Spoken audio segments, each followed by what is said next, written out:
만약 등대가 그 빛을 비추지 않는다면 어떻게 될까요? 등대가 빛을 비추지 않는다면 어떻게 될까요? 그런 일이 실제로 있었어요. 1839년 미국의 매사추세츠에 부속된 그 섬에 한 등대지기가 있었는데, 그 등대지기가 그 섬에 필요한 물품들을 사기 위해서 육지로 작은 배를 타고 떠났다고 해요. 그런데 육지에 거의 도달할 무렵에 갑자기 거센 바람과 함께 비가 폭우가 내렸다고 합니다. 결국 그 등대지기는 그 등대가 있는 섬으로 돌아가지 못했어요. 그리고 그날 밤에 등대의 불을 비추지 못했어요. 그러니까 어떤 일이 있었을까요? 그날 저녁에 두 대의 큰 배가 자초되어서 사고를 당했다고 해요. 이처럼 등대가 그 빛을 비추지 않으면 그 빛을 보고 방향을 찾아가는 배들이 길을 잃어요. 그리고 결국은 좌초되고 만다라는 거예요. 그런데 여러분 그거 아세요? 우리 교회의 존재 이유 그리고 사명이 등대와 같다라는 거예요. 이 어두운 세상에 빛을 비춰주는 등대가 바로 교회라는 거예요. 그와 같은 교회의 사명의 관점에서 오늘 본문의 말씀을 여러분과 함께 나누려고 합니다. 7절부터 10절 말씀을 읽어보겠습니다. 7절부터 10절이에요. 요셉이 자기 아버지 야곱을 인도하여 바로 앞에 서게 하니 야곱이 바로에게 축복하매 바로가 야곱에게 묻되 내 나이가 얼마냐? 야곱이 바로에게 아뢰되 내 나그네 길의 세월이 130년이이다.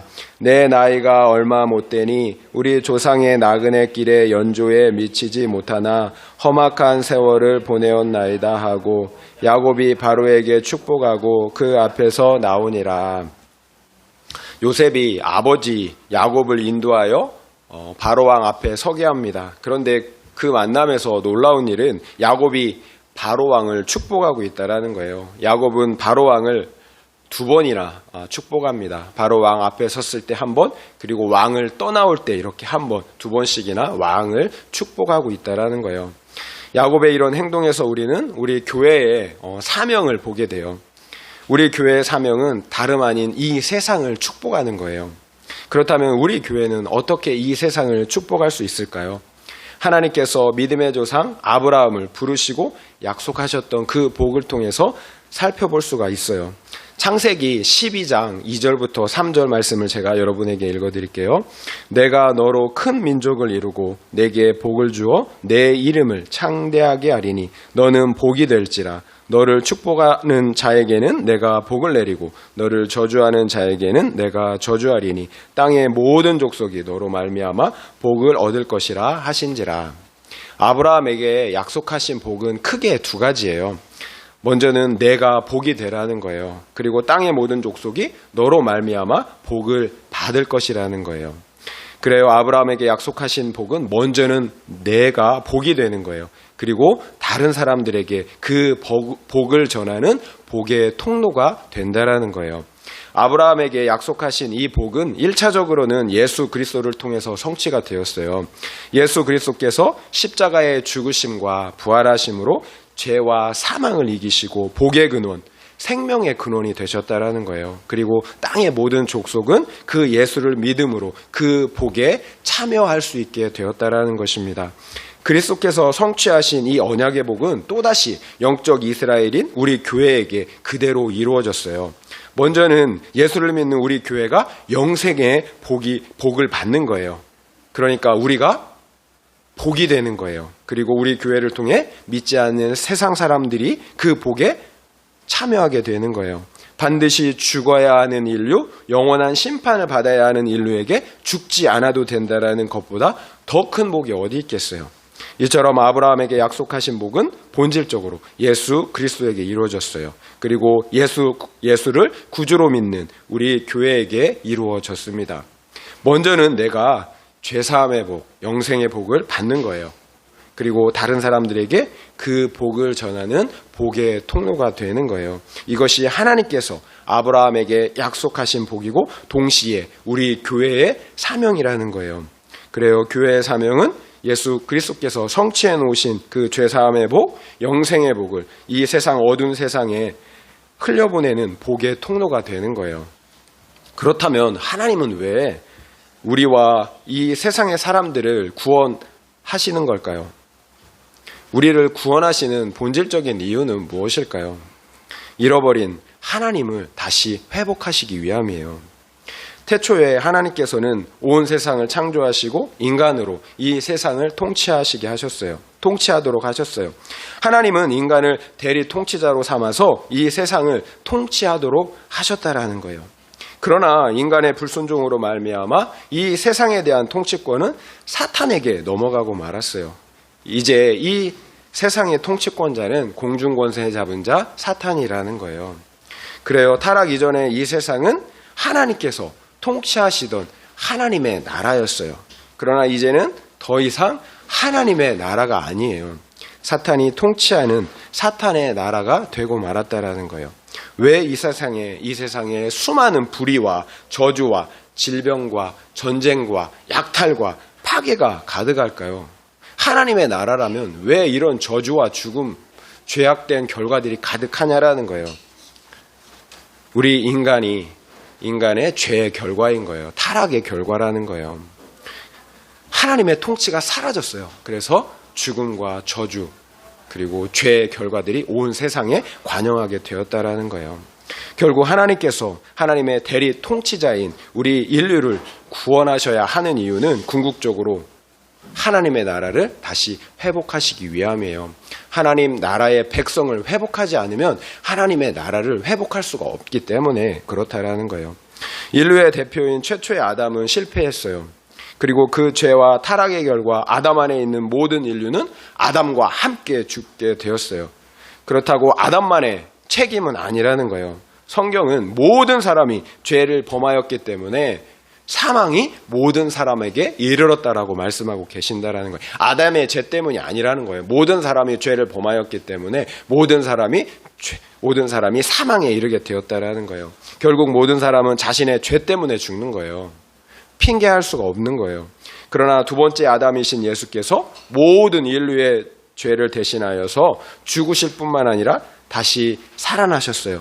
예수님께서 죽으시고 다시 살아나셨다라는 것, 부활하셨다라는 것은 정말 중요해요.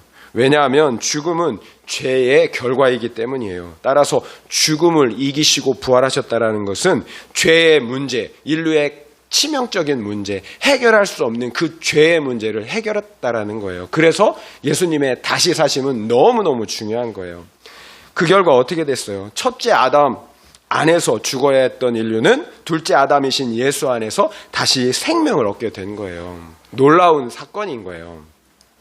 인류의 대표인 첫째 아담 안에서 모든 사람이 죄를 짓고 사망에 이른 것처럼 둘째 아담 안에서 모든 사람이 의를 얻고 생명을 얻게 된 거예요.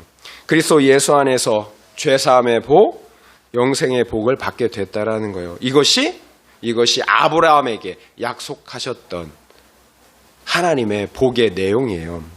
그렇다면 하나님은 왜 우리에게 이런 말도 안 되는 복을 주시는 걸까요? 말씀드린 것처럼 하나님의 나라를 회복하시기 위함이에요. 하나님의 나라라는 개념을 우리가 꼭 가지고 있어야 된다라는 거예요. 나의 구원으로 끝나면 안 된다라는 거예요. 나를 구원하신 이유는 하나님의 나라를 회복하시기 위함이에요. 회복된 하나님의 백성을 통해서 하나님은 이 세상을 통치하시길 원하신다라는 거예요. 하나님께서 직접 통치하시는 것이 아니라 회복된 구원받은 거룩한 우리 하나님의 백성들을 통해서 이 세상을 다시금 회복하시길 원한다라는 거예요. 이 세상을 다시금 통치하시길 원하신다라는 거예요. 마가복음 1장 15절 말씀을 읽어드릴게요. 이르시되 때가 찼고 하나님의 나라가 가까이 왔으니 회개하고 복음을 믿으라 하시더라. 예수님께서 하신 말씀이에요. 때가 찼대요. 어둠으로 가득했던 죽음 가운데 있었던 우리 인류 가운데 드디어 때가 찼어요. 그리고 하나님의 나라가 가까이 왔어요. 회개하고 복음을 믿음으로 그 하나님의 나라에 들어갈 수 있는 그 하나님의 나라가 드디어 도래했다라는 거예요. 그 하나님의 나라를 가지고 오신 분이 누구예요? 바로 예수 그리스도세요. 본인께서 하나님의 나라를 가지고 오셨다라는 거예요. 첫째 아담의 범죄로 잃어버린 하나님의 나라를 둘째 아담이신 예수님의 의로우신 순종으로, 곧 십자가의 순종으로 다시 회복하셨다라는 거예요. 그리고 예수가 회복하신 그 하나님의 나라는 오직 회개와 믿음으로, 은혜로 들어가는 나라라는 거예요. 그런 하나님의 나라를 예수님께서 가지고 오셨다라는 거예요. 그러나 예수님께서 이미 하나님의 나라를 가지고 오셨지만 그럼에도 하나님의 나라는 아직 완성되지 않았어요. 여전히 예수님께서 오시기 전까지 영적인 싸움이 있다라는 거예요. 영적 전쟁이 있다라는 거예요. 이 세상의 임금 사탄은 몸부림을 치는 거죠. 자신의 통치권을 이제 잃어버리게 생겼으니까 발악을 하는 거예요. 과거 아담을 미혹하고 속였던 것처럼 여전히 우리 믿는 사람들과 세상 사람들을 속이고 미혹한다라는 거예요. 이렇게 사탄은 지금도 하나님의 나라를 대적하고 있어요. 이 사실을 우리는 분명히 알고 있어야 돼요. 계시록 11장 15절 말씀을 읽어드릴게요. 일곱째 천사가 나팔을 불매 하늘에 큰 음성들이 나서 이르되 세상 나라가 우리 주와 그의 그리스도의 나라가 되어 그가 세세토록 왕 노릇 하시리로다 하니. 일곱째 나팔을 부는 순간 드디어 이 세상 나라가 우리 주 하나님과 그의 그리스도, 예수 그리스도의 나라가 되었대요. 그리고 이제부터 세세토록 영원까지 하나님과 그리스도가 통치하는 하나님의 나라가 완성이 되었다라는 거예요. 영적 싸움의 결과는 정해져 있어요. 비록 우리가 영적 싸움을 하고 있지만 그 영적 싸움의 결과는 정해져 있다라는 거예요. 마지막 날, 세상 마지막 날 주님이 다시 오실 때 이 세상 나라가 하나님의 나라가 된다라는 거예요. 하나님께서 이제 영원토록 통치하신다라는 거예요. 그러면 어떻게 될까요? 사탄과 그를 따르는 자들, 그러니까 끝까지 회개하지 않고 하나님을 대적했던, 하나님께 복종하지 않았던 그 사람들은 영원한 유황불의 심판을 받게 된다라는 거예요. 결국 우리는 이미 십자가에서 예수 그리스도께서 이긴 싸움을 하고 있는 거예요. 그 결과를 알고 있는 싸움을 하고 있다라는 거예요. 왜 그래요? 예수님께서 이미 십자가에서 사탄과의 전쟁에서 승리하셨기 때문에 그렇다라는 거예요. 사탄의 권세인 죄와 사망의 그 권세를 이미 무력화시켰다라는 거예요. 사탄은 그럼에도 여전히 그 사실을 어떻게 해요? 속이려고 하는 거예요. 그래서 우리에게 필요한 것은 분명한 믿음인 거예요. 상황과 환경을 보면 속을 수가 있어요. 그런데 우리에게 필요한 게, 그때 우리에게 필요한 게 뭐예요? 믿음이에요. 말씀, 언약의 말씀을 믿는 믿음. 그 믿음을 확증해 주시는 분이 누구예요? 바로 성령님이시잖아요. 우리 안에 우리와 함께 하시는 성령님께서 우리의 믿음을 확증해 주신다라는 거예요. 중요한 것은 구원받은 우리 교회가 바로 회복된 하나님의 나라라는 거예요. 하나님은 우리 교회를 통해서 사탄이 통치하는 이 세상 나라를 하나님의 나라로 다시 회복하시길 원하신다라는 거예요. 이것이 우리 교회의 사명인 거예요. 그렇다면 우리 교회는 어떻게 이런 우리 교회의 사명을 감당할 수 있을까요? 본문에 나오는 야곱을 통해서 알아보도록 하겠습니다. 야곱이 세상 제국의 대표자인 바로를 축복한 것은 이스라엘 공동체, 교회의 사명을 잘 보여주는 거예요. 교회는 축복의 통로가 되어야 하는 거예요. 이 세상 사람들을 어둠에서 빛으로, 죽음에서 생명으로 인도해야 한다라는 거예요. 그러므로 이 세상 나라가 하나님의 나라가 되도록 해야 하는 거예요. 이것이 주님이 다시 오시기까지 우리 교회가 감당해야 할 사명이라는 거예요. 보통 복을 비는 행위는 신분이 높은 사람, 지위가 높은 사람이 낮은 사람에게 하는 것이 일반적이에요. 그렇다면 오늘 본문에 나오는 야곱의 그런 애굽 왕을 향한 축복은 아주 일반적이지 않은 거예요. 야곱은 가나안 땅의 아주 작은 일개 부족장에 지나지 않아요. 그럼에도 야곱은 그 당시 세계 최대의 제국의 왕에게 2번씩이나 축복을 하고 있다는 거예요. 오늘날로 따지면 마치 아프리카의 작은, 이름도 알 수 없는 작은 부족장이 오늘날 미국의 대통령에게 복을 빌어주는 것과 같다라는 거예요. 있을 수가 없는 일이죠. 그렇다면 어떻게 이런 일이 가능했을까요? 그 당시 바로 왕이 어른을 공경하는 사람이라서 그랬을까요? 그래서 나이 많은 야곱을 공경해 주느라고 그냥 그 축복을 받았을까요? 아니에요. 야곱은 왕조차 인정할 수밖에 없는 영적 권위를 가지고 있었기 때문에 애굽의 바로왕도 그 축복을 받아들이는 거예요. 상대방은 당시 세계 최대 제국의 왕이었어요. 그렇다면 상대방이 원하지 않는데도 무턱대고 복을 빌어줄 수는 없다라는 거예요. 분명 애굽 왕은 야곱의 영적 권위를 인정할 수밖에 없었던 거예요. 야곱을 통해서 역사하시는 하나님의 존재를 인정할 수밖에 없었다라는 거예요. 맨발에 우리 성자 최춘선 할아버지가 하신 말씀이 있어요. 무서운 사람이 없는 사람, 부러운 사람이 없는 사람, 미운 사람이 없는 사람이 1등 권세다. 우리의 권세는 무서운 사람이 없는 거예요. 또 부러운 사람이 없는 거예요. 또 미운 사람이 없는 거예요. 이것이 1등 권세라는 거예요. 하나님께서 우리에게 주신 권세는 세상 권세가 아니라는 거예요. 영적 권세, 사랑의 권세, 십자가 복음의 권세예요. 무서운 사람이 없어야 돼요. 부러운 사람이 없어야 돼요. 여러분 마음에 미운 사람이 없어야 돼요. 이게 진짜 복이고 이게 진짜 권세예요. 생명은 소유에 있지 않아요. 하나님께서 우리에게 주시고자 하는 것은 이와 같은 권세, 자유함에서 나오는 영적 자유함, 생명에서 나오는 이와 같은 권세라는 거예요. 사실 야곱은 애굽의 양식을 얻어먹기 위해서 왔어요. 정말 아쉬운 처지예요. 따라서 야곱은 애굽 왕 앞에서 위축되어야 되는 것이 정상이에요. 그러나 야곱은 전혀 위축되지 않았다라는 거예요. 야곱은 겸손했어요. 그렇지만 왕 앞에서 당당했다라는 거예요. 그 안에 너무 분명한 여호와의 신앙이 있었기 때문이에요. 이런 야곱의 태도가 바로 하나님의 복음을 가진 우리 믿는 자들의 그런 태도여야 한다라는 거예요. 그러나 우리는 비록 십자가의 복음을 믿는다고 하지만 어때요? 우리보다 세상 지위가 높거나 많이 가진 사람들을 보면 위축이 된다라는 거예요. 그래서 내 신앙을 밝히고 복음을 전한다라는 것이 부끄럽고 또 두려울 때가 있다라는 거예요. 내 처지를 생각하면 나나 잘 믿자. 복음을 전한다라는 것은 오지랖이다. 이런 생각을 하게 된다라는 거예요. 왜 그럴까요? 말씀을 드린 것처럼 우리 믿음의 문제인 거예요. 십자가 복음에 대한 분명한 확신, 하나님께 대한 분명한 신앙이 있다면 내 상황과 처지는 아무 문제가 되지 않아요.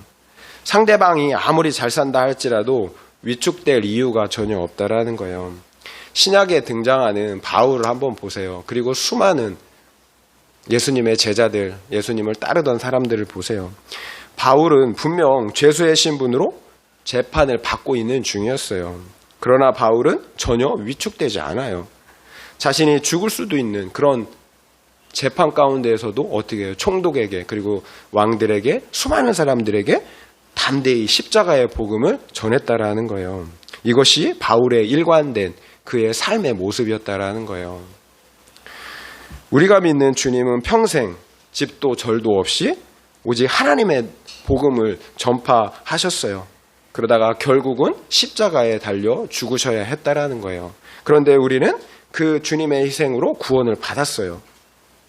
그럼에도 내가 다른 사람들보다 가난하다고 형편이 좋지 않다고 복음을 부끄러워한다면 그렇다면 우리는 근본적으로 우리의 신앙을 다시 돌아볼 필요가 있다라는 거예요. 주님은 분명 말씀하셨어요. 나와 내 복음을 부끄러워하면 나도 아버지 앞에서 천사들 앞에서 그 사람을 부끄러워할 것이라고 말씀하셨다라는 거예요. 나와 내 복음을 부끄러워하면 나도 그 사람을 부끄러워한다라고. 하지만 어떤 형편 가운데에서도 주님을 자랑스러워하고 그 주님의 십자가의 복음을 자랑스러워한 사람은 주님도 우리를 자랑스러워하실 거예요. 내가 믿는 복음은 도대체 무엇인가요? 이 세상의 기복인가요? 아니면 회개를 통해 얻게 되는 죄사함의 복, 영생의 복인가요? 앞서도 말씀드렸듯이 우리 교회가 세상을 축복한다라는 것은 세상의 풍요로움 그리고 성공과 귀복을 위한 것이 아니라는 거예요. 바로 죄사함의 복, 영생의 복을 위한 거예요. 그러므로 사탄이 통치하는 이 세상 가운데 하나님의 통치를 다시 회복하는 거예요. 이처럼 우리는 분명한 성경적인 세계관을 가지고 있어야 합니다. 그래야만 이 세상을 축복할 수가 있어요. 그래야만 이 세상을 구원할 회개의 복음을 담대히 전할 수가 있다라는 거예요. 그래서 사실 사탄과의 영적인 싸움은 다른 싸움이 아니에요. 세계관의 싸움이에요. 사탄이 무서운 것은 무서운 귀신으로 나타나기 때문이 아니에요. 사탄이 정말 무서운 것은 이 세상이 전부인 것처럼 만드는 수많은 학문 그리고 미디어 사상들 속에서 역사하는 사탄이에요. 이것이 정말 무서운 거예요. 사람들의 생각을 하나님이 없는 세속적인 세계관으로 바꾸어 놓는 것, 그렇게 시도하는 사탄의 계략이 무서운 거예요. 그 대표적인 것이 바로 진화론과 같은 유물론적 세계관이에요. 진화론, 얼마나 합리적으로 보여요. 그러나 우리의 생각이 넘어가면 끝인 거예요. 우리의 생각을 지켜야 하는 거예요. 사탄은 생각을 통해서 역사해요. 내 좋은 생각 같은데 사탄의 생각을 넣어준다라는 거예요. 그 생각을 쫓아가면 우리의 생각이 그래서 바뀌게 되면 결국 사탄에게 지고 만다라는 거예요. 많은 사람들이 사기꾼에게 속는 것은 이유가 있어요. 사기꾼이 아주 교묘하게 덫을 놓으니까 속기도 하지만 자기 욕심 때문에 속는다라는 거예요. 마찬가지로 세상 사람들이 사탄의 계략에 속는 것은 자신의 욕심과 탐심 때문이에요. 그 본질은 하나님 없이 내 마음대로 살고 싶기 때문에 속게 된다라는 거예요. 그 탐심이 너무 크니까 하나님을 인정하기보다는 내 욕심을 따르게 된다라는 거예요. 분명한 성경적인 세계관을 가지고 있어야 해요. 그래야 속지 않아요. 그래야 복음을 담대하게 전할 수가 있다라는 것입니다. 내일 잡혀먹힐 돼지들이 꿀꿀이죽 때문에 싸우고 또 자랑하고 또 그것 때문에 어떤 돼지들은 열등감을 가지고 산다면 여러분은 그 돼지들에게 뭐라고 말해주고 싶으세요? 죄송하지만 이 세상의 풍요와 성공만을 추구하며 자랑하는 인생이 그와 같다라는 거예요. 돼지는 꿀꿀이죽만을 원해요. 생명을 살리는 그 십자가의 복음, 그 보화를 던져주면 발로 밟고 달려들어서 우리를 해하려고 한다라는 거예요. 이것이 세상 사람들의 모습이에요. 제 얘기가 아니에요. 성경이 그렇게 말씀하고 계신다라는 거예요. 그래요. 우리에게는 돼지의 본성을 뛰어넘는 새로운 본성, 거룩한 본성이 필요한 거예요. 내가 먼저 복이 되어야 하는 이유예요. 내가 복이 되지 않으면 결코 그 십자가의 복음을 증거하는 복의 통로가 될 수가 없다라는 거예요. 결국 우리 교회의 사명을 감당하기 위해서는 우리 교회의 정체성을 분명히 해야 하는 거예요. 왜냐하면 우리 교회의 사명은 교회의 정체성으로부터 출발하기 때문에 그래요. 우리 교회의 정체성은 소속의 문제라고 말씀을 드렸어요. 우리의 교회의 정체성은 소속의 문제예요. 세상에 속했느냐, 하나님께 속했느냐. 하나님께 속하는 것이 바로 우리 교회의 정체성이에요. 교회는 그리스도 안에서 하나님께 속한 사람들이에요. 교회의 사명 역시 마찬가지예요. 하나님께 속하는 거예요. 소속의 문제예요. 그리스도 예수 안에서 하나님께 속할 때 우리는 사명을 감당할 수가 있다라는 거예요. 야곱은 비록 가나안 땅에 살았지만 가나안 사람들과 구별된 언약의 공동체로 살았다라는 거예요. 그리고 애굽에 내려가서도 애굽과 구별된 고센 땅에서 자신들의 신앙을 지키며 언약의 공동체로 살아가게 돼요. 이렇게 야곱은 어디에 있든지 세상과 구별된 언약의 공동체, 하나님께 속한 이스라엘로 살았다라는 거예요. 이것이 야곱이 바로 왕 앞에서도 자신의 사명을 감당할 수 있었던 이유예요. 소속의 문제, 거룩의 문제라는 거예요. 우리의 사명은 지속적으로 하나님께 속하고 거할 때 우리의 사명을 전할 수가 있다라는 거예요. 감당할 수가 있다라는 거예요. 결코 우리 행위의 문제가 아니에요. 존재가 먼저라는 거예요. 행위가 먼저가 아니에요. 존재가 먼저예요. 우리가 주님 안에 머무를 때 존재적으로 거룩한 교회 같아요. 타락한 옛사람의 본성에서 새 사람의 본성으로 존재의 변화가 일어난다라는 거예요. 존재가 변화되면 삶은 저절로 따라오게 되어 있다라는 거예요. 내가 먼저 복음 안에서 풍성한 생명을 누려야 해요. 내가 누리고 확신하지 못하는 복음은 전할 수가 없어요. 그래서 내가 먼저 복이 되어야 한다라는 것입니다. 결국 교회의 정체성을 결정짓는 것도, 그리고 교회가 사명을 감당하는 것도 소속의 문제라는 거예요. 하나님께 속할 때, 하나님께 소속될 때 거룩한 교회가 될 수가 있어요. 또 그 거룩의 능력으로 세상을 축복하는 사명을 감당할 수가 있다는 것입니다. 그렇다면 우리는 어떻게 하나님께 속할 수가 있었나요? 회개하고 예수 그리스도를 믿는 거예요. 때가 찼고 하나님의 나라가 가까이 왔으니 회개하고 복음을 믿어라. 하나님, 예수 그리스도께 속하는 것은, 하나님께 속하는 것은 회개하고 복음을 믿는 거예요. 또한 지속적으로 하나님의 말씀을 믿고 살아내는 거예요. 그러기 위해서는 매일 말씀을 묵상하고 또 기도해야 하는 것입니다. 다른 방법은 없어요. 우리가 말씀을 묵상하고 하나님께 기도함으로 우리의 회개를 이뤄가는 거예요. 말씀대로 믿고 살아가는 삶을 살아가는 거예요. 그러므로 하나님께 속하게 되는 거예요. 그러면 그것을 통해서 우리의 거룩을 이룰 뿐만 아니라, 우리의 거룩과 구원을 이룰 뿐만 아니라 사명을 감당하는 삶을 살게 된다는 것입니다. 이처럼 하나님께 속할 때 하나님으로부터 거룩의 능력, 그리고 사랑의 능력이 흘러 들어와요. 영혼을 긍휼히 여기고 사랑하는 마음이 생겨난다라는 거예요. 그래서 영혼의 구원을 위해 수고하고 헌신하게 된다라는 것입니다. 나에게 무슨 거룩의 능력, 사랑의 능력이 있어요. 내가 어떻게 다른 영혼을 사랑해서 그 영혼을 구원하기 위해 손과 발이 가는 수고와 헌신을 할 수 있겠어요? 오직 우리가 하나님께 속할 때 하나님으로부터 흘러 들어오는 그 능력을 의지해야 한다라는 거예요. 대단한 것을 하려고 생각할 필요가 없어요. 이유도 없어요. 대단한 것 우리가 할 수가 없어요. 그냥 하나님께 속하면 되는 거예요. 그게 전부예요. 그래서 거룩과 구원을 이루는 것이 먼저라는 거예요. 그러면 자연스럽게 사명을 감당하게 된다는 것입니다. 그런데 하나님께 속하는 것이 쉽지가 않아요. 계속해서 넘어져요. 저희 그렇잖아요. 야곱 역시 처음부터 사명을 감당하는 그런 거룩한 사람은 아니었어요. 과거의 야곱을 한번 보세요. 얼마나 이기적이었어요. 형의 장자권을 빼앗기 위해서 형을 2번씩이나 속였어요. 이렇게 야곱은 속이는 자, 남의 발꿈치나 붙잡고 쫓아가는 그런 사기꾼에 불과했다라는 거예요. 아주 이기적인 사람이었어요. 자신의 구원도 확신하지 못하는 아주 이기적인 사람이었다라는 거예요. 그랬던 그가 자신의 구원을 넘어 애굽 왕을 축복하는 거룩한 사람이 되었어요. 누가 하신 겁니까? 하나님이 하신 거잖아요. 언제 하나님이 하셨나요? 야곱이 하나님 안에 속해 있을 때 하나님께서 하셨다라는 거예요. 바로 왕이 야곱에게 내 나이가 몇이냐고 물어요. 그러자 야곱은 내 나그네 길의 세월이 130년이라고 말해요. 내 나이가 얼마 못 된다. 우리 조상의 나그네 길의 연주에 미치지 못한다. 그러나 험악한 세월을 살았다라고 이렇게 이야기해요. 그래요. 야곱은 130년이라는 나그네의 삶을 살았어요.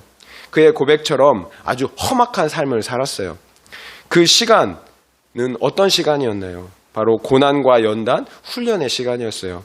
결국 거룩과 구원을 이루고 사명을 감당하는 삶은 어느 한날에 되지 않는다라는 거예요. 130년이라는 험악한 세월을 통해 성장하고 성숙되었을 때 비로소 복이 되고 또 복의 통로가 될 수가 있었다라는 것입니다. 결국 야곱의 고백을 통해 볼 때 우리 인생의 목적은 행복이 아니라 거룩이라는 거예요. 하나님은 야곱의 거룩을 위해서 130년 동안을 일하셨다라는 거예요.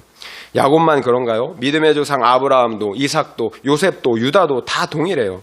그 정도의 차이만 있을 뿐 모두 혹독한 연단과 훈련을 통해서 복의 사람들로 세워졌다라는 거예요. 이처럼 우리는 하나님께서 아브라함에게 약속하신 그 복이 어떻게 이루어지는지를 분명하게 볼 수 있어야 된다라는 거예요. 그냥 하늘에서 뚝 떨어지지 않는다라는 거예요. 연단과 훈련의 시간이 필요해요. 인내하는 시간이 필요하다라는 거예요. 그렇다면 여러분은 지금 복의 통로가 되셨습니까? 복의 통로로 살아가고 계십니까? 생명을 낳고 있습니까?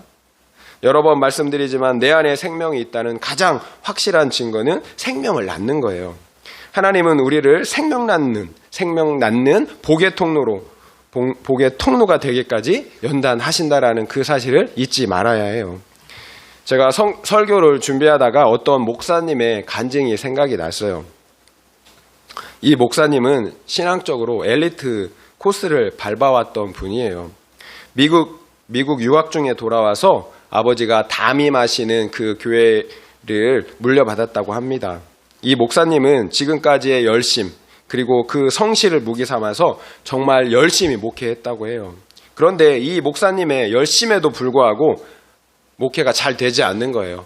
계속되는 시련이 또 찾아왔어요. 먼저는 이 목사님이 돌아온 후에 3년이 되던 해에 아버지 목사님이 돌아가셨다고 합니다. 그 당시 탈진과 공황장애가 찾아왔다고 해요. 그뿐만이 아니에요. 척수염이 찾아와서 오른쪽 반신이 마비되는 일이 있었다고 합니다.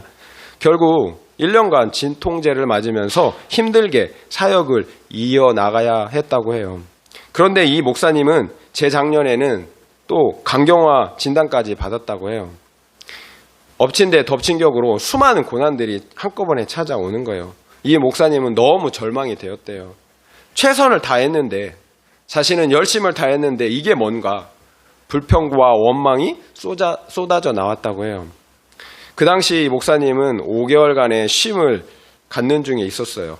그래서 가족과 함께 한 섬에 들어가게 되었다고 합니다. 그런데 앞서 말씀드린 것처럼 갑자기 폭풍이 몰아쳐서 배가 끊겼대요. 그래서 그 섬에 갇히고 말았다고 합니다. 한 저녁에 이 목사님은 바닷가에서 삼킬 듯이 달려오는 거류성 파도를 바라보고 이런 생각을 했다고 합니다.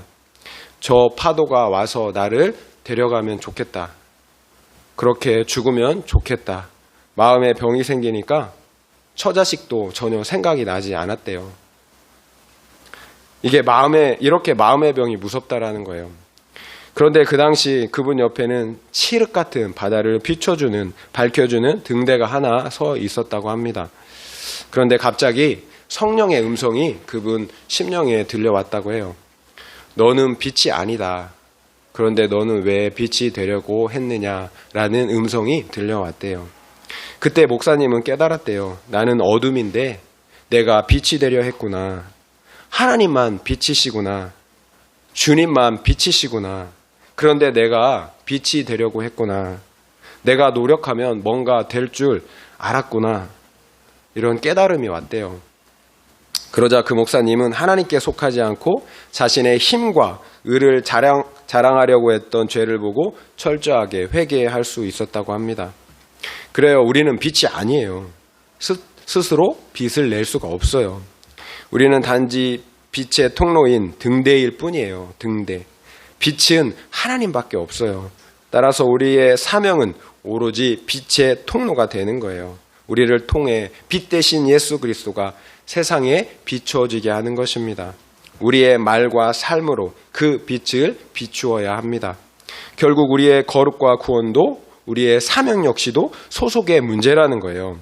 빛 대신은 하나님께 속할 때만 나를 통해 그 생명의 빛을 세상에 비추어 낼 수가 있다는 것입니다. 내 힘을 의지하면, 곧 내가 빛이 되려고 하면 결국 이 목사님의 경우처럼 영적 파산에 이르게 된다는 거예요.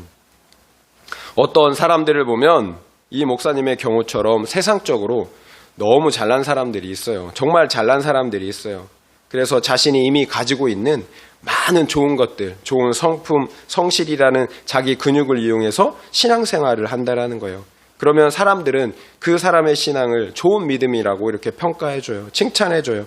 자신도 그렇게 믿게 된다는 거예요. 성실과 성품과 같은 자기 의와 공로를 마치 좋은 신앙으로 착각하게 된다는 거예요. 그러면 어떻게 될까요? 자신의 죄를 볼 수가 없겠죠. 또 그러면 예수 안에서 하나님께 속할 수가 없는 거예요. 결국 자신도 속게 되고 남도 속게 되는 거예요. 그런데 이런 일이 우리 가운데 많이 일어난다라는 거예요. 저부터도 그래요. 내 열심인지 아니면 주님의 은혜인지 헷갈리는 일들이 많이 있다라는 거예요. 그래서 분별이 필요한 거예요. 내가 하나님께 속해 있는지를 점검해야 한다라는 거예요. 그 분별의 시금석은 말씀의 기준대로 볼 때 우리 안에 사랑과 기쁨이 있느냐라는 거예요. 섬김 가운데 내 생색, 내 자랑의 감정이 올라온다면 사랑이 아닌 거예요. 내 안에 미움과 시기, 분노와 불안의 그 마음들이 가득하다면, 그래서 기쁨이 없다면 하나님께 속한 것이 아니라는 거예요. 내 의로 하는 거예요. 만약 내 안에 사랑과 기쁨이 없다면, 그래서 생색과 미움과 시기와 분노의 마음들이 올라온다면 그것은 하나님께 속하지 않았다라는 위험한 신호라는 거예요. 사랑이신 하나님과 분리되어 있다라는 거예요. 어디에서 잘못되었는지 회개하고 돌이켜 다시 하나님께 속해야 한다라는 거예요. 여러분, 일이 먼저입니까? 아니면 관계가 먼저입니까? 일이 잘 되는 게 먼저입니까? 아니면 관계가 먼저입니까?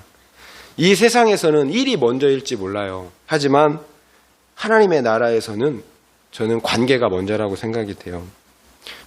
제일 중요한 것은 나와 하나님과의 관계가 제일 먼저죠. 사람과의 관계도 마찬가지예요. 어떤 일을 하다가 일이 잘 안 될 때가 있어요. 그 사람이랑 갈등이 있어서.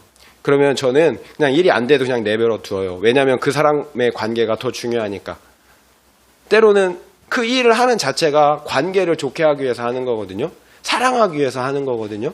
그런데 사랑이라는 건 다 사라져버리고 하나님이 우리에게 주신 유일한 계명은 사랑하는 거예요. 그런데 이 사랑이라는 건 다 사라져버리고 내가 원하는 대로 되지 않아서 화내는 거예요. 분노하는 거예요. 그 사람이랑 다투는 거예요. 그래서 찢어지는 거예요. 그러면 어떻게 돼요? 일을 위해서 하나님의 계명을 어기게 되는 거죠. 중요한 건 일이 중요한 것이 아니라 하나님의 말씀을 살아내는 게 중요한 거예요. 그게 하나님의 나라를 세우는 것이라는 거예요. 그래서 일이 먼저가 아니에요. 관계가 먼저라는 거예요. 아무리 좋은 전자제품이라 할지라도 전기 콘센트에 코드를 꼽지 않으면 어떻게 될까요? 아무 소용이 없어요. 아무리 잘 만들어도 전기 꼽지 않으면 1,000만 원짜리 에어컨 아무 소용이 없어요. 냉장고 아무 소용이 없어요. 다 썩어 나가는 거예요. 코드를 꼽아야 돼요. 코드를 꼽지 않으면, 전기 콘센트에 코드를 꼽지 않으면 그냥 비싼 장식품에 지나지 않는다라는 거예요. 우리도 마찬가지예요. 우리가 아무리 재능이 많고 뛰어난 사람이라 할지라도 그리스도 안에서 하나님께 속하지 않는다면 장식품에 지나지 않는 거예요. 하나님의 사명을 감당할 수가 없다라는 거예요. 오히려 하나님의 나라를 무너뜨리게 된다라는 거예요. 여러분, 일주일 내내 방치한 세균이 가득한 걸레, 더러운 게 가득한 그 걸레를 가지고 집을 구석구석 다 닦아 열심히. 다 닦으면 어떻게 될까요? 닦으면 닦을수록, 열심히 닦으면 닦을수록 그 집안은 썩은 걸로, 냄새로 가득하게 될 거예요. 거룩이 먼저라는 거예요. 더러운 걸레로 아무리 열심히 해도 결국 하나님의 나라를 세우는 것이 아니라 하나님의 나라를 무너뜨리게 된다는 거예요. 우리는 등대예요. 빛이 아니에요. 절대 의존적인 존재들이라는 거예요. 반드시 하나님께 속해 있을 때만 우리는 제대로 작동하는 존재들이에요. 회개를 통해서, 그리고 말씀과 기도로 항상 하나님께 접속되어 있어야 한다는 거예요. 11절, 12절 말씀을 함께 읽겠습니다. 11절, 12절 말씀이에요.